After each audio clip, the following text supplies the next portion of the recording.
Stand by for action.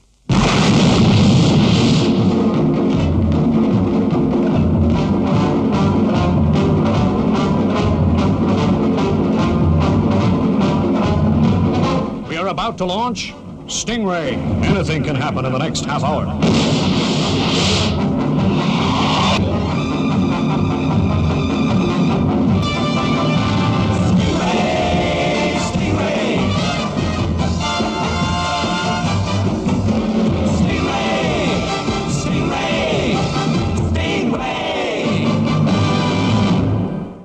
Stingray! Anything can happen in the next half hour.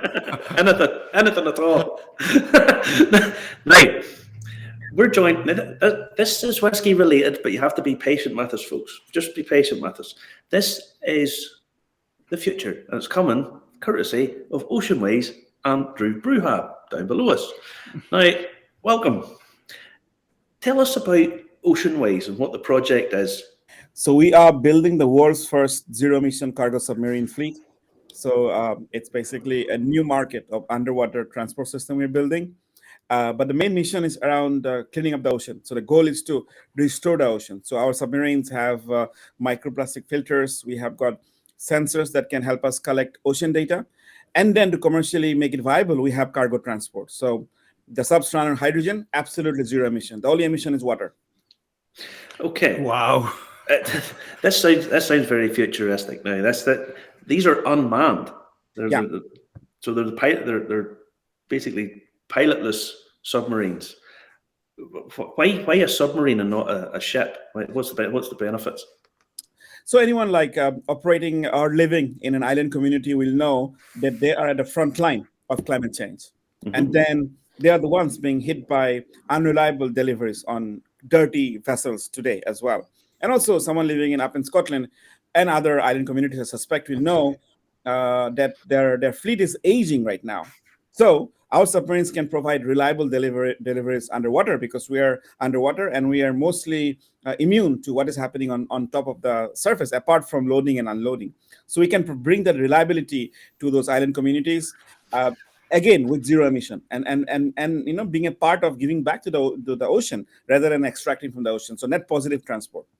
That's literally incredible, Dhruv. That is absolutely unbelievably incredible. This is called thinking outside the box, in the box. This is what deliveries to islands should be, because it can go year round. It doesn't matter about the waves, the wind, anything. It's incredible. It doesn't even need a crew. It could be completely autonomous. Yeah, it is autonomous right now. So design is to be port-to-port autonomous operations, and also in the future autonomous loading unloading as well. Wow! Now I need to get my head around this. It goes, is it 50 meters below the sea? Yeah. And is that more fuel efficient? Is that cleaner in terms of how much energy it uses? 50 meters is mostly derived from the fact that we don't want to hit any big vessel on top. The aircraft carriers, for example, around 13 meters, but some of the biggest container ships are around 23 meters draft they have. So to avoid all that vessels on top, and then of course escape the weather as well. That can be around 10, 20 meters, but I suppose you don't want it mistaken for a torpedo. That's the other thing we have is working with allies and non-allies on underwater communication to make sure that people know we are a friendly vehicle or who we are. So the whole game is stealth underwater, but we are here. Our design is not around stealth and not around depth. So we're going super shallow, and we want to be visible. So we're working with different operators underwater to let them know who we are and that we are a friendly vessel and not an enemy. Yeah. Marty and me actually know an admiral who actually might like this to arrive, actually. Oh, yeah. Now, the focus of this is for you primarily to collect data on what's happening in the ocean and to clean up microplastics. But in order to do this and to fund it, you want to carry cargo. Correct. Yeah. Now, you've said the ideal cargo to carry, and this is why you're on here, is whiskey. Now, why that? Liquid cargo is much more easier for us to carry than solid cargo because of the density issues with cargo, different kinds of density. So we have to make our vehicle neutrally buoyant underwater. With liquid cargo, is much more easier. And then it's a high value cargo as well, in the Scottish Islands and in Ireland. So a high value cargo and liquid, I think whiskey is the ideal candidate for that on the one-way trips. Yeah, absolutely. That is exactly why. Yeah. Right. So a lot of distilleries are in and around the coast for various reasons. Certainly on the islands in Scotland, for example, Islay is what springs to mind. Now, how big are these submarines? How in terms of length, how big are they? The design right now, the first one is around 21 meters long, and it can carry one 20-foot container worth of cargo. So we're looking at around 21 tons of cargo as well. 21 tons of cargo. Yeah. So in how you envisage this, it pulls up into Port Ellen and Islay. Yeah. Lefroy put 21 tons of whiskey in it, and it just sails away. It just scoots away to. That's correct. In a local marina, like you said, most of the distilleries have their own little marina, and our goal is to come rock up in the marina. In an ideal world, an electric van will deliver, or bring a tanker, or deliver the cargo from the distillery to the vehicle. We fill it up, and off it goes. On its own. Loading, unloading should be autonomous. But again, for security, if there's a lot of whiskey coming in, a rumor in a marina, in anywhere in a destination port. We may not actually get the vehicle; it may get picked up well before by the community. So we have to make sure there's enough security as well. Even the military loves it. There's a vehicle with rum in it or whiskey in it. It's very interesting for them, more than a torpedo, I would say. Give us an idea of scale, Dhruv. What size is 21 tons? Is that the size of a London bus? Is it? It's one 20-foot container. When you say shipping container, so that's one shipping container. Yeah, it's split into. I would say if you keep that's the whole volume. Yeah. So now, the Scottish whisky industry have goals to be net zero within a few years, and Bruichladdich have a hydrogen generation program up and it's up and running. I think it's heading that way. Do you see that as like a symbiotic sort of partnership? Yeah, exactly. They're already in the journey. The journey is to decarbonize the supply chain, decarbonize the production mostly right now. We can actually help them decarbonize the supply chain. So that's the natural fit. And they're already in hydrogen production. They know how to handle hydrogen gas. And we all know would be an ideal partner because we can refuel there as well in the marina or wherever if they have got the hydrogen facilities. So absolutely, the industry is moving in the right direction. And we're looking for brands like the Bruichladdich you mentioned right now to be one of our partners. Yeah. Yeah. So you see little, basically refineries or little fuel generating stations where you can pull up, refuel, they power the distillery, and you can go on your merry way with the submarine. Yeah. All those electrolyzers. Yeah, absolutely. Yeah. So that'd be cool. We have a good range right now, 300 nautical miles, but then we don't even need to have that kind of nautical mile range if you're operating just in around the Scottish Islands. Yeah, 300 miles is longer than I thought. Now, how does the engine work? Because some people might not be familiar with hydrogen technology. How does a hydrogen engine differ, or is it the same? Tricky, very tricky. So it's an electric motor in the end. So everything is electric. Whenever you hear about hydrogen, mostly 99% is mostly electric motor that it powers. Mm-hmm. So there's always a battery involved as well to start, stop, and to deal with the peak energy requirement, because the fuel cell operates optimum when it's performing very stable at the point in time. So the hydrogen fuel cell that we have right now needs hydrogen and oxygen to generate power. And once it generates power, it charges a battery, or it can run the motor directly, depending on how you design the electricals. So for us now, it powers the battery, but it also charges it powers the motor and also charges the battery as well. But what is different for our case? That is where the real innovation is. Mm-hmm. A hydrogen fuel cell needs hydrogen and air to operate outside. So it converts hydrogen and air to water, and in the process, it makes electricity. Very easy to do outside. On a train, on a bus, or on a plane, because you carry hydrogen, but you have got air outside to really play with. Underwater, there is no air. So we have to actually carry our own oxygen underwater as well. Not air, oxygen, pure oxygen. And then it actually, of course, leads to a lot more volume and cylinders we have to carry. And making a fuel cell work underwater in this environment is the tricky bit. And that is where exactly the innovation is. How do we make underwater fuel cells work where there is no air? And how do you keep it safe as well? Yeah. And then, of course, use that, charge the battery, and then it runs the motor. It's unbelievable. Right. Could you not extract the oxygen from the salty water? No? No, it's not efficient at all right now. But maybe in the future, it becomes efficient. So use more energy to extract than we get to what we get. Understand you. Okay. Yeah. Now, you've received a grant from the UK government for this, which was it 380,000 from the government?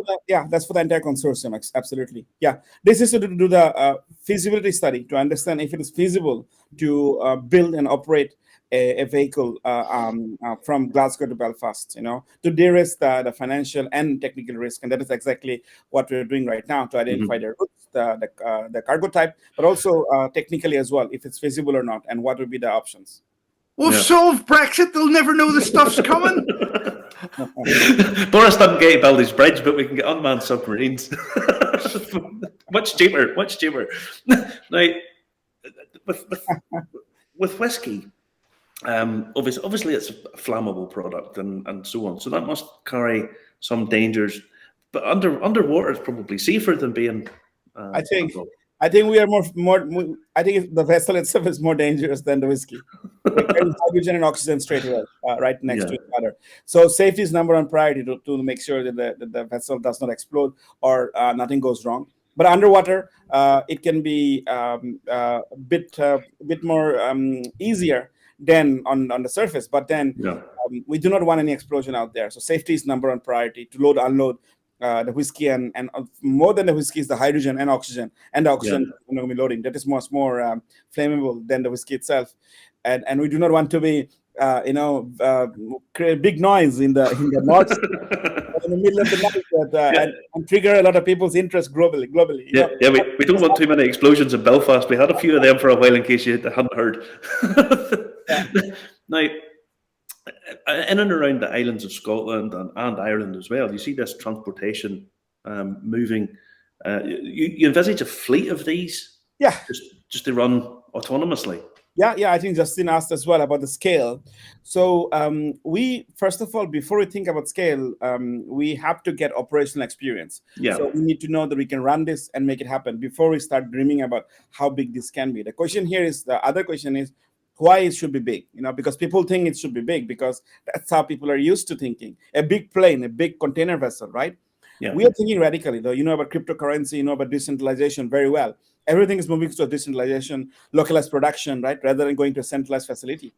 So we're looking at decentralized distribution. So it can be multiple of these submarines working as schools of fish that can actually make it more efficient, and someone can chip in and help each other. So depending on the depth, we can be flexible. We can do a lot of cool stuff with that. All of them huddled together.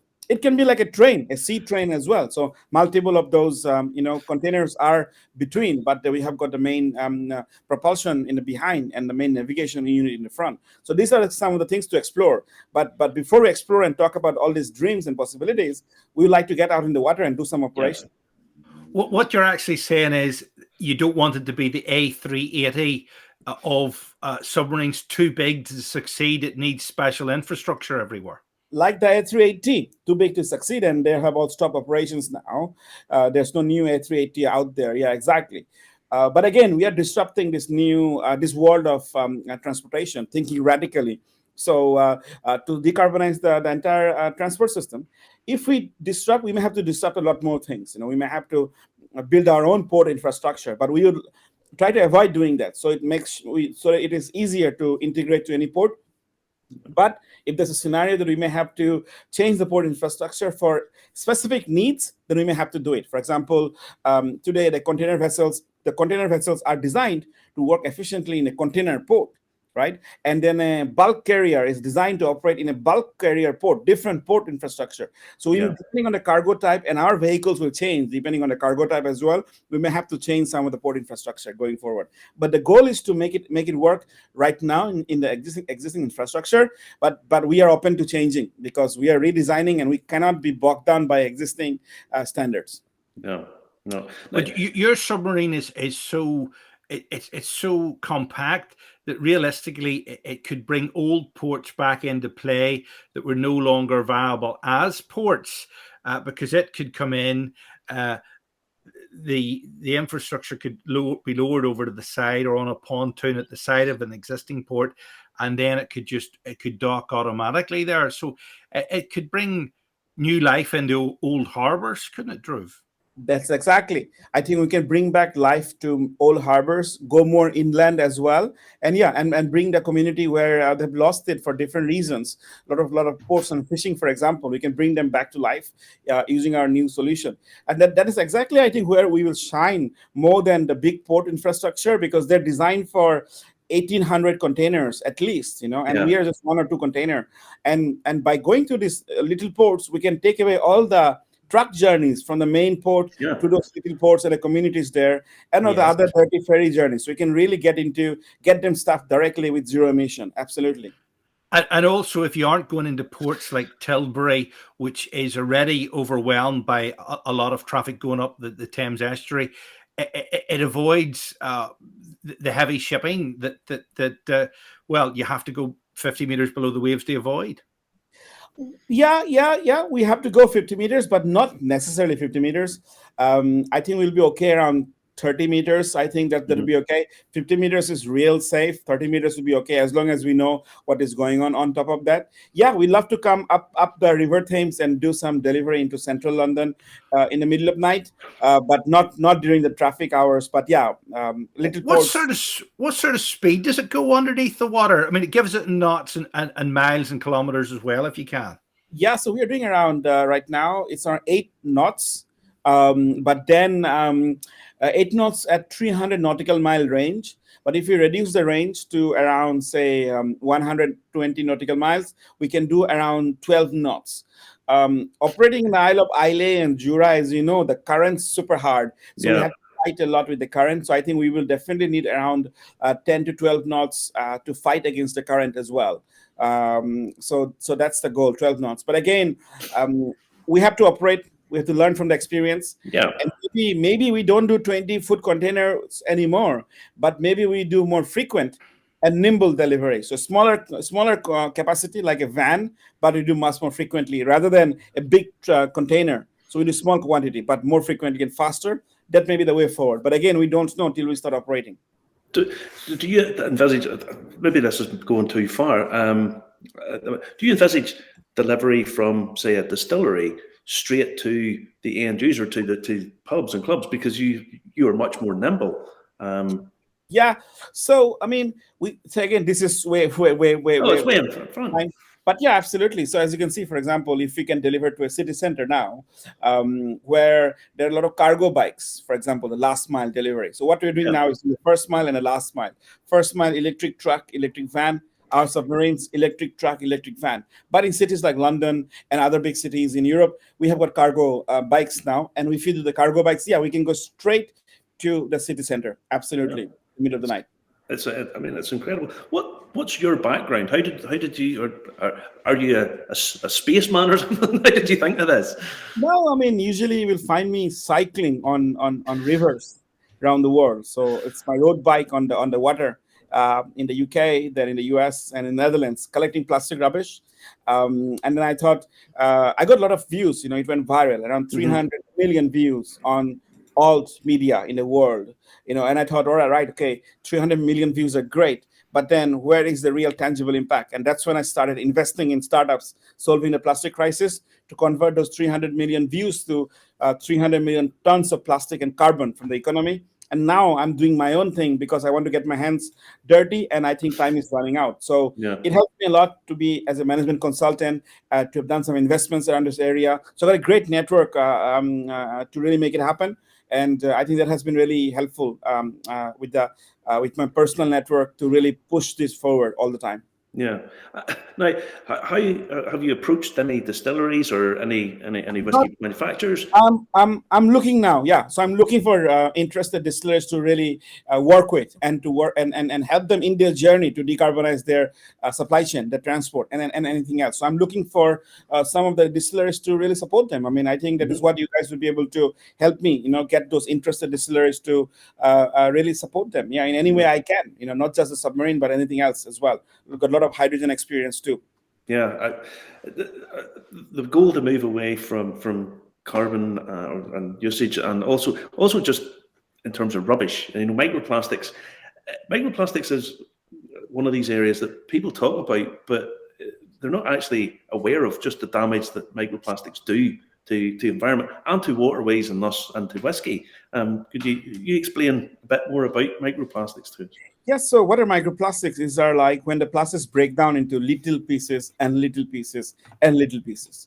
So now, while say, for example, a water bottle, that people chuck on the curb by wind from the bin, it falls into the canal. From the canal, it goes to the river, and from the river, it goes to the ocean. And the ocean, the wave action and the weather breaks it down to smaller pieces and smaller pieces of plastics. Okay, becomes really small. And as you know, plastic is made out of harmful chemicals as well that are really not good for any kind of, animal, including humans. So as the plastics become smaller and smaller, they become very sharp pieces of material that actually leaks those chemicals as well. And all the chemicals combine together with the microplastics to become very dangerous cocktails. Okay. And now this is in the water in the ocean. Now the plankton start eating them. And the fish starts eating the planktons. Now it starts being caught by the fishing vessels, and before you know it, it actually ends up in our dinner table. And we are eating those microplastics with those chemicals that combine together to form dangerous cocktails. And then this is really harmful for humans, for babies, for young children. That's one thing we're talking about microplastics from bottles or everything. The other microplastics or little plastic particles are from car tires. We have got electric trucks and electric vans, but the moment you use the truck and the tires, it releases microplastics to the environment. The other thing, the biggest thing is our clothing. All the apparel that you're wearing, for example, the fleece and everything, all made out of like plastics, polyester. Every time you wash, 750 pieces actually get released to the environment and to the waterway, and back it goes to the ocean. And the route I told you, fish back to us on dinner plate. So people have sampled fresh water, they have sampled beer, they have sampled whiskey as well, I believe, and they have found microplastics in those in all kinds of liquid form. So I don't know a lot about the whiskeys, but if you start experimenting, it's all over the place. Every water, tap water or drinking like the bottled water has microplastics inside it. Tap water is much better than bottled water. I was going to have a drink of tea there, but I don't think I'll bother now. The tea is more dangerous now because the tea bags are made plastic. Yep. Actually, there. You don't have to worry for it to get back to you. I knew that. I actually knew that, Marty. They don't actually dissolve when you throw them away up the forest anymore because they're actually made of plastic. Right. I'm going to have a whiskey in that way. There's probably less plastic in it. Now, so when you send out the submarine, it's going to filter microplastics out each journey. So, so see, the goal is not to clean up the ocean. We cannot clean up the ocean. No. It's the ocean. The goal is we have the filters to collect the microplastics as we can, and we keep on learning. The goal is to learn. And different routes in Scotland, Ireland, or in the North Sea, things are different. We don't know the concentration of microplastics at those different routes we're operating. We don't know the concentration levels at different depth as well. We don't know.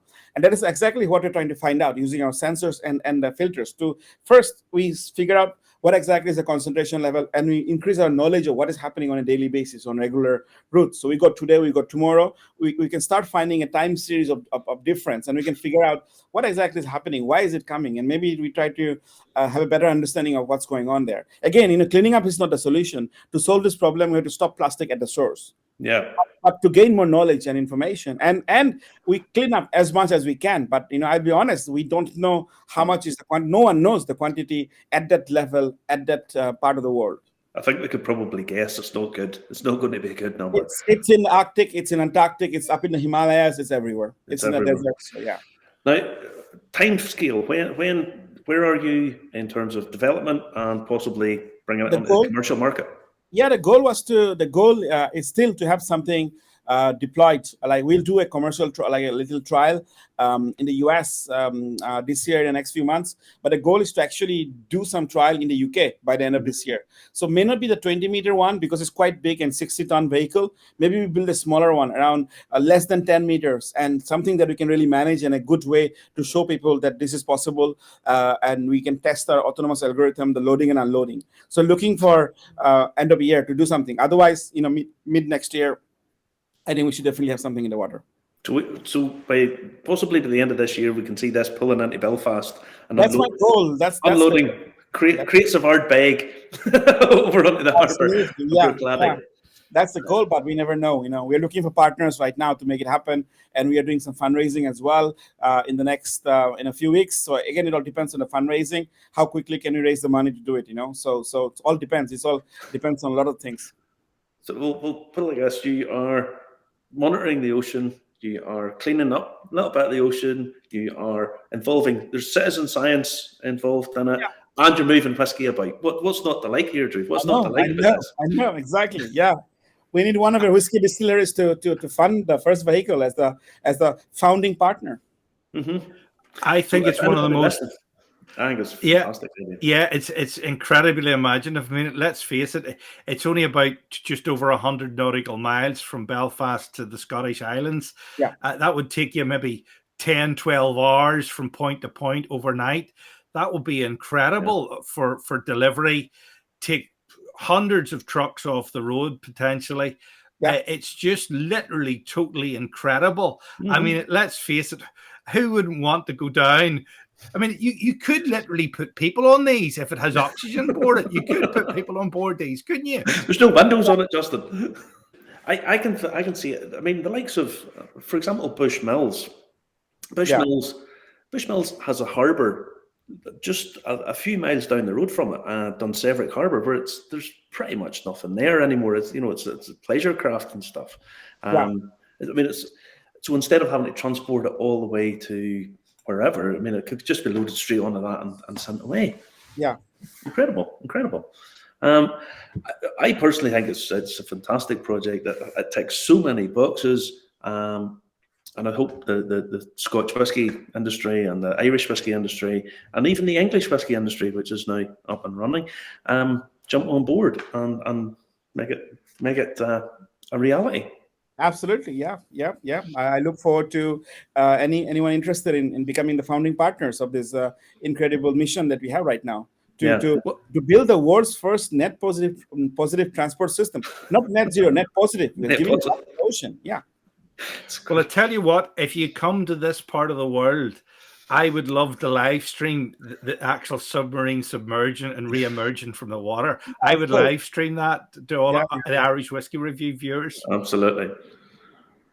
Yeah. We will be there operating soon, so we will definitely be out there, and we are exploring like different routes, Islay, Jura, Orkney as well. So all kinds of routes. Honestly, I think whenever I heard about the project, I thought we have to get you on and hear about this because it just sounds amazing, so futuristic, so positive in every aspect. And it's all possible. It's all possible. There's nothing new happening here. So it's been done many years. And the cargo submarines are not a new concept. They're bringing the business World War I. It's only about finding the business model to make it work. But then, we are very confident we can do this from a technology perspective because this can be done. Yeah, absolutely. Listen, keep us up to date with what's going on. Let us know when you're talking into Belfast, and me and Justin will go down and live stream this. And if you're bringing whiskey over to us, even better. Yeah. Fantastic. Yeah. Thanks a lot, Justin and Martin. Yeah. Thank you so much. Thanks very much. Thanks very much, Dhruv. Take care. Okay.